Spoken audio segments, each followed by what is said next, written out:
चिंतन श्री गुरुदेव दत्त स्वामी समर्थ महाराज की जय।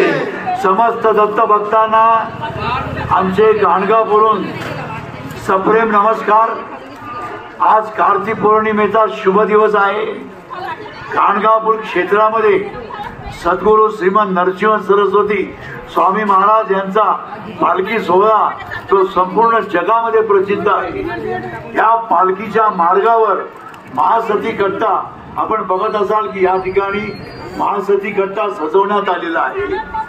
दत्तगुरूंची पालखी निर्गुण मठामधून निघून संगमावर जाणार आहे।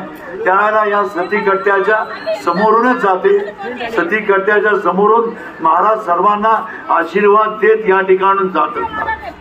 दत्त भक्तो, यापूर्वी आपल्याला कार्तिक पौर्णिमा शुक्रवार दिनांक 15 नोव्हेंबर रोजी आहे म्हणून व्हिडिओद्वारे कळविले होते। आज प्रत्यक्ष आपण बघत असाल माझ्यासोबत महासती कट्ट्याला वर्षभर अन्नदान सेवा करणारे आणि इतर सर्व सेवा करणारे करगणीकर महाराज या ठिकाणी आहेत। त्यांच्या बरोबरच सती कट्ट्याचे मुख्य संयोजक आणि या ठिकाणी सर्व मदत करणारे आमचे दिगंबर डांगे अवधूत चिंतन श्री गुरुदेव दत्त। त्यांना दत्तगुरु महाराजांनी भरपूर शक्ती दिलेली आहे। मी गाणगापूर मधील सेवेकरी सदानंद आडकर या ठिकाणी आपल्याला आवर्जून सांगतो की ज्या वेळेला आपण गाणगापूर मध्ये कार्तिक पौर्णिमेला उपस्थित असाल त्यावेळेला दुपारी महाराजांची पालखी या ठिकाणून जाणार आहे। आपण मनातल्या मनात देखील महाराजांचे स्मरण केल्यास आपण कुठेही असा दत्तगुरूंचे महाराजांचे आशीर्वाद आपणास नक्की मिळतील। यामध्ये काही संदेह नाही, शंका नाही।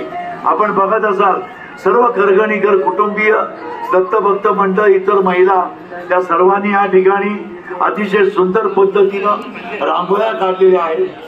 सती कट्टा या ठिकाणी आहे। या ठिकाणी सती कट्ट्याचे महत्व गुरुचरित्र अध्याय 31-32 मध्ये आलेले।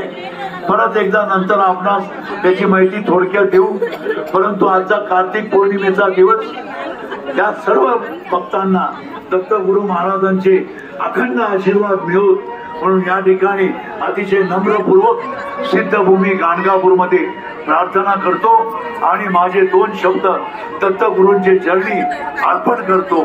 अवधूत चिंतन श्री गुरुदेव दत्त स्वामी महाराज की जय।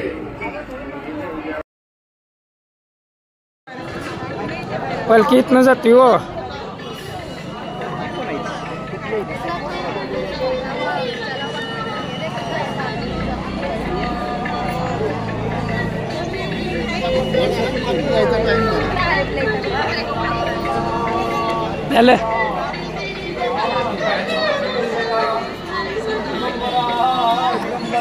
श्रीपाद बल्लभ दिगंबरा